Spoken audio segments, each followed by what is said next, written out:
Hello, my name is Margaret Heritage, and in this webinar, I'm going to provide an overview of formative assessment. So let's begin with the question, what is formative assessment?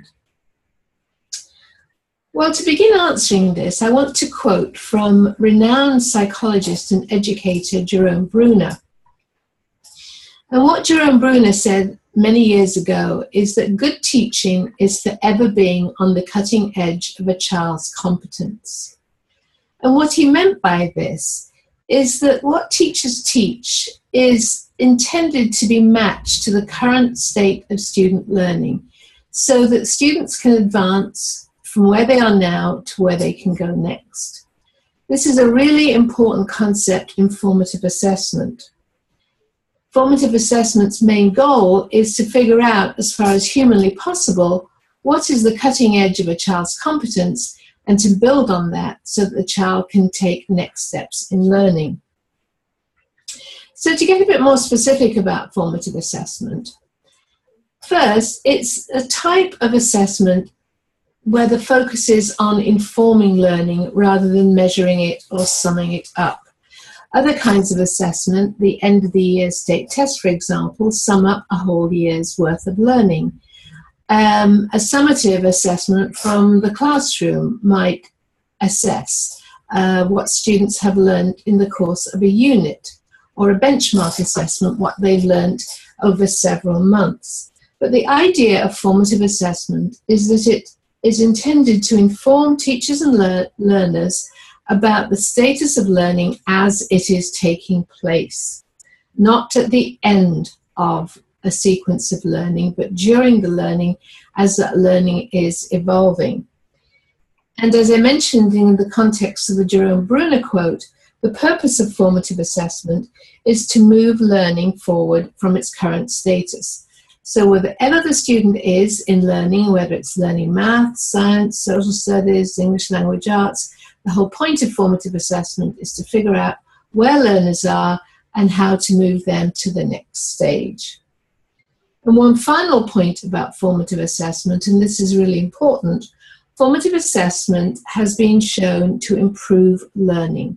So when formative assessment is effectively implemented, research tells us that learning of all students can be improved.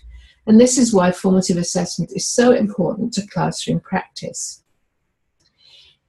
So if we think about learning on the edge of a student's current competence, what we can think about here is placing student learning in their learning zone. We don't want student learning to be in the panic zone because students, when they're panicking, are not available for learning, nor do we want them to be in the comfort zone. We don't want them cruising along through school. We want to be consistently placing what we teach and what children are engaged in learning in that learning zone so that learning is consistently and constantly moving forward.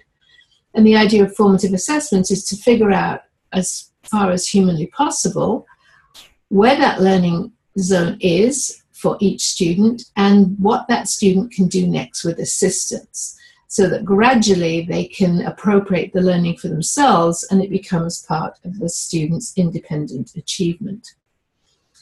And so the notion of formative assessment then is what students can do next with assistance to keep them on track to meeting the learning goals of a lesson. And formative assessment really takes place at the lesson level, 1, 2, 3 class periods, so that students are maintained on track throughout the lesson so that they can reach the desired goals. And so here you can see there's a track, and the point about learning is that it's consistently moving forward to meet the destination of the desired end of lesson goal. And what we want to find from our formative assessment opportunities are qualitative insights along the way. So as children are evolving in their learning along that track towards the desired goals, the job of the teacher is to figure out what is the student thinking at a particular point? How is the student reasoning? What kind of skills is the student developing? And you'll see I've used the word qualitative here. The point is that we want descriptive information. We're not looking at scores. We're not looking for a score about student learning.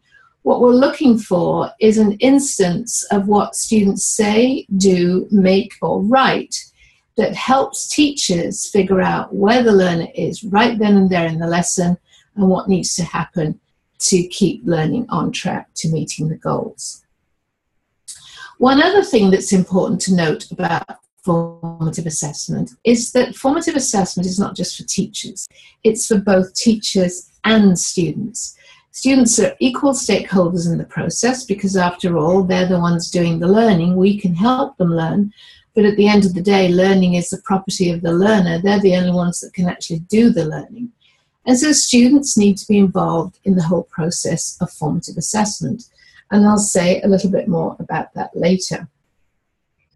I want to share now, though, a quote from a teacher who'd been thinking about formative assessment for quite some time and had engaged in implementing formative assessment in his classroom.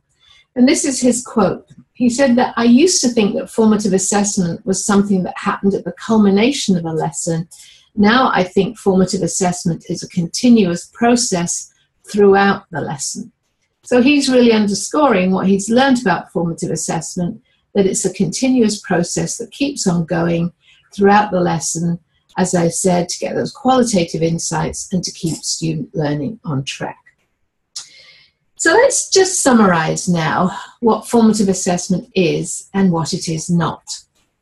So first of all, formative assessment is intentionally, and you'll see I've bolded that, intentionally, because it's planned, intentionally obtaining evidence in the course of continuous teaching and learning through observation, discussion, questioning, and review and analysis of tasks and work.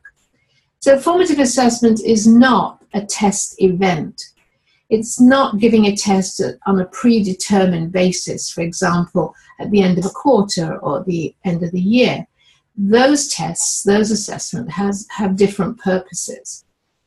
Their purpose is not to inform instruction day by day, as formative assessment is. And you'll see that there's various ways in which formative assessment information can be obtained while students are learning, through observing them, through discussing their work, through asking questions, and through a review and analysis of their work products. The second thing that formative assessment does is to gauge how student learning is progressing while the students are in the process of learning. So the idea is it's not an assessment given at the end of a sequence of learning. That kind of assessment serves another purpose. So it's not evaluating student achievement as grades would be, or a summative classroom test, or a benchmark, or an annual test. It's not about evaluating, it's about gauging where the learner is so that learning can progress. The next piece about formative assessment is that teachers use the evidence they obtain to inform their decisions about teaching and learning. So immediate or near immediate. So it might be there and then in the lesson. It might be later in the lesson that the teachers do something based on the evidence. And then they'll plan how to develop the lesson, the particular class period, into the next lesson the next day, so that what they're planning is based on evidence of what the students have learned to that point. So it's not about using test data to make decisions about medium and long-term learning. That's the purview of the other kinds of assessments that I have been talking about. A key in formative assessment is providing descriptive feedback to learners, ongoing descriptive feedback that is so critical to learning. And this is not grading. It's not about assigning grades or reporting achievement. Grades serve another purpose, reporting achievement serves another purpose. The whole idea of formative assessment is that you want to make the data, the evidence that you've obtained as a teacher, as out of date as quickly as possible. So that if you're responding to the evidence minute by minute, day by day, that learning is moving forward. And then you can evaluate how much children have learned after a given period of learning by a grade or by another form of assessment. And then finally, as I mentioned earlier, formative assessment is about involving students in the assessment process through peer and self-assessment. So students are encouraged and supported to engage in self-assessment, assessing their own learning and making decisions about what they need to do next, and also supporting their peers by providing peer feedback about their learning and about their work, which, as we know from research, also helps students internalize their own learning goals more thoroughly and can provide insights into their own learning as well as that of their peers. And the final point I want to make here is that formative assessment is not about telling students the results of a test. That's a different kind of assessment where students get a score and they are assigned a level of achievement. And so to conclude this section, I want to offer another quote from a teacher who'd gone through the same process as the previous teacher, and this was her reflection. I used to think that formative assessment was giving more quizzes mid-unit. Now I think formative assessment is good dialogue, expert observation, thoughtful questioning, and flexible guidance throughout a lesson to ensure every student is on track. So you can see that this teacher has really internalized the idea of formative assessment as something that's ongoing through the lesson, where evidence is obtained from dialogue, observation, questioning, and flexible guidance is offered to students to make sure that each one of them is on track to meet the goal. So now I'd like to just spend a brief amount of time thinking about where formative assessments fit in the bigger assessment system, a comprehensive assessment system. So we know the general rule of assessment is that one size does not fit all. It is not possible to use a summative assessment to plan daily instruction, and it is not possible to use ongoing formative assessment as a way to evaluate a year's worth of learning. So one size does not fit all. So if we look at a comprehensive assessment system, and by comprehensive I mean a system that contains a range of assessment types to give the people who make decisions, classroom teachers, administrators, policymakers, and so on, who make decisions about student learning, have the information they need to inform the decisions they're responsible for. And you can see at the end that's closest to the student, that is the classroom formative assessment in process evidence. That's what I'm talking about. The kind of information that teachers get as part of ongoing teaching and learning.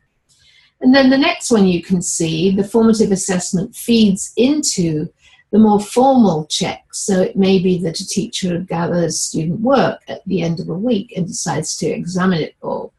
Or it may be for progress monitoring that you give a series of assessments to see if an intervention is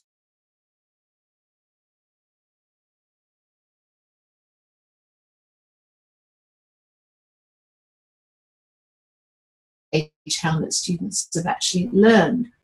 And then a larger grain size still, but notice the connection between all of these assessment types is the interim benchmark, which is used for a different set of reasons to gauge medium-term progress towards the standards, to figure out if an intervention has been